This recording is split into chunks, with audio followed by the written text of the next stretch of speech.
बिस्मिल्लाहिर्रहमानिर्रहीम। अस्सलाम वालेकुम। Welcome to my channel CS house. तो आज हम पढ़ने जा रहे हैं पार्ट 1 का लेक्चर नंबर 21, जिसमें हम फर्स्ट ईयर के कुछ शॉर्ट टॉपिक्स को डिस्कस करेंगे। सबसे पहले होगा TCP एंड IP, उसके साथ ही होगा पैकेट स्विचिंग, और साथ हम डिस्कस करेंगे ISDN एंड DSL, और उसके बाद होंगे मेथड्स ऑफ ईथरनेट। ठीक है जी, चलें हम टॉपिक को डिस्कस करते हैं। सबसे पहले आ रहा है व्हाट इज़ TCP और IP। अब TCP IP क्या होता है जी? TCP stands for transmission control protocol and IP stands for internet protocol. ठीक है, this protocol is used for transmission of data over the internet. TCP और IP जो है ये दोनों एक प्रोटोकॉल्स हैं, और दोनों ये जो प्रोटोकॉल है इस प्रोटोकॉल को हम यूज़ करते हैं डाटा की ट्रांसमिशन के लिए। ठीक है, हम डाटा को ट्रांसमिट करने के लिए एक प्लेस से दूसरी प्लेस तक सेंड करने के लिए हम क्या यूज़ कर रहे होते हैं? TCP और IP को इस्तेमाल करते हैं। अगर हमारे पास TCP और IP ना हो तो कोई भी डाटा एक जगह से दूसरी जगह ट्रेवल नहीं कर सकता।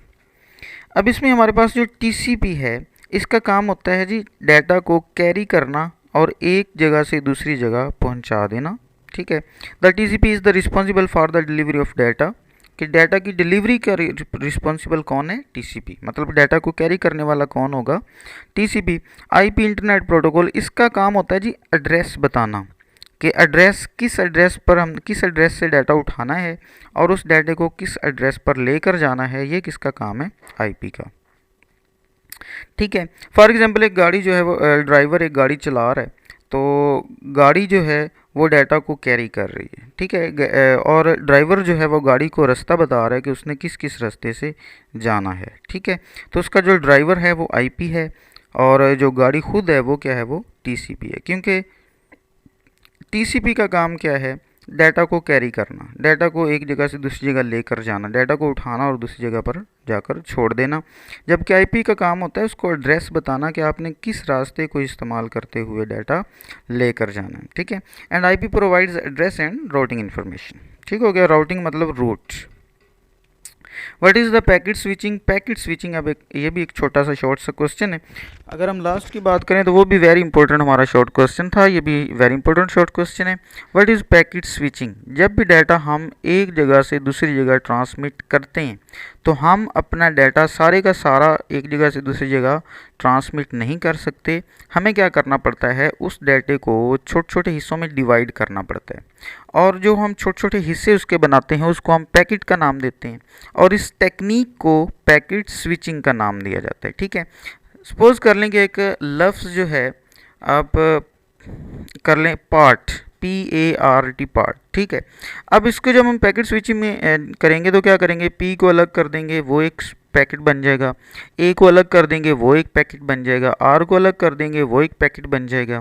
और उसके बाद T को अलग कर देंगे, वो एक पैकेट बन जाएगा। अब ये चार पैकेट हैं, PART पार्ट।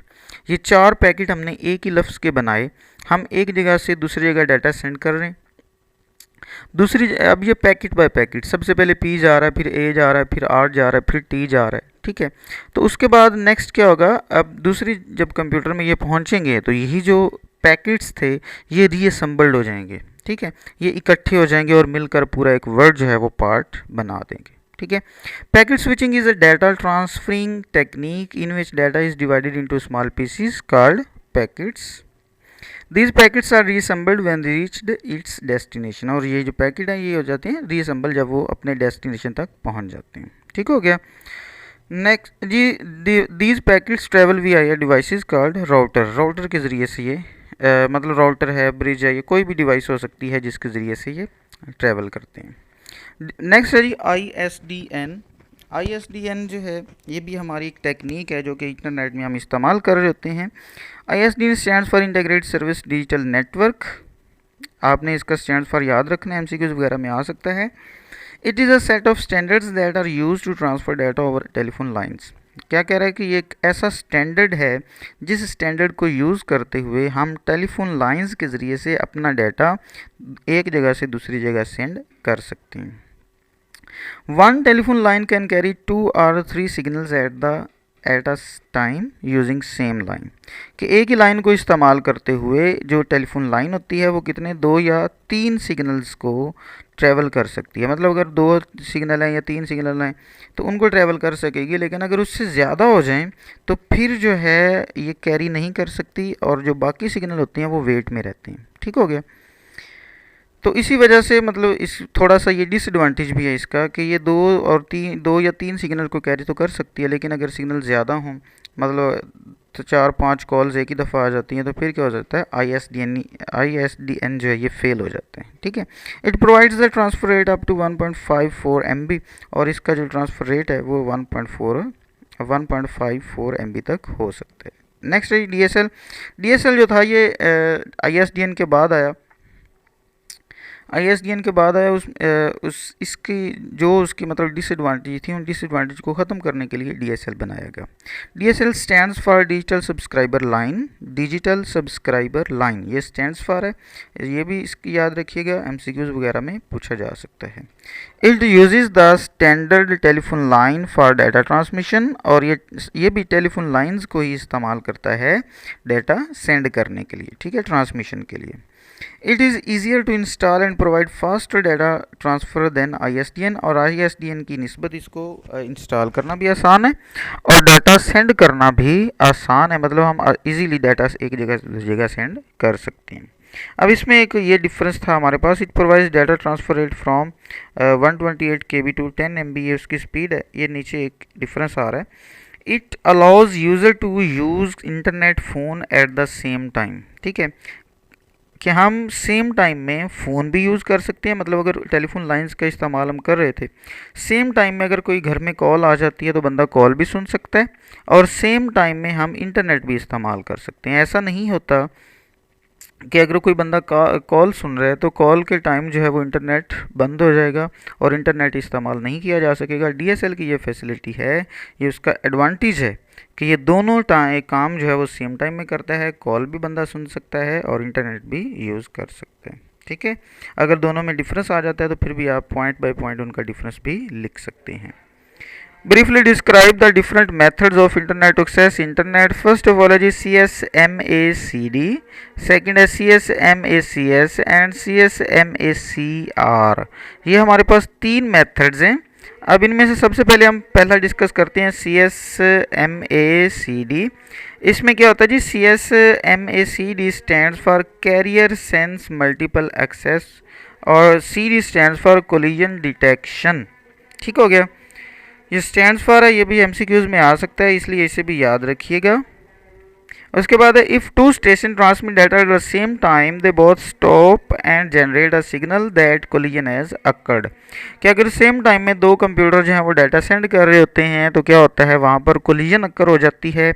तो इस कोलिजन को डिटेक्ट करने के लिए हम CSMA का इस्तेमाल कर रहे होते हैं। जैसे कि CD के देखें तो लिखा हुआ है कोलिजन डिटेक्शन। ठीक है, कि ऐसा कैरियर है, उसमें ऐसी सेंस है जो कि कोलिजन को डिटेक्ट कर सकती है। जब भी कोलिजन डिटेक्ट होगी तो ये उसको बता देगी सिस्टम को कि फ़लाँ जगह पर कोलिजन जो है वो हो चुकी है, तो उस कोलिजन को ख़त्म किया जाए। CSMA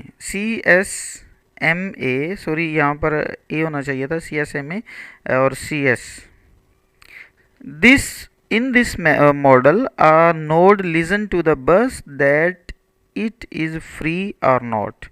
ये जो मॉडल है ये इसलिए यूज़ किया जाता है कि हम ये चेक करते हैं कि क्या हमारा जो मॉडल है, हमने डाटा सेंड करना था, क्या वो फ्री है या नहीं। मतलब हमने डाटा सेंड करना है तो सेंड करने के लिए हम ये चेक करते हैं कि क्या जिस केबल को, जिस बस को हमने इस्तेमाल करना है वो बस फ्री है या नहीं। अब पिछले में हमने देखा था कि उसमें CD में कोलिजन डिटेक्ट की जाती थी, लेकिन CS में क्या होगा,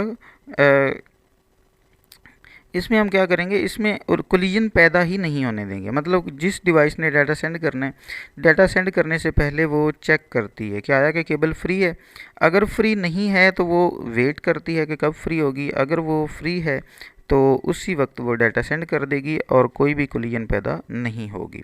if the bus is not free then it waits until the bus complete is transmission. कि अगर वो फ्री नहीं है तो वो क्या करेगी, वेट करेगी कि वो अपनी ट्रांसमिशन कंप्लीट कर ले।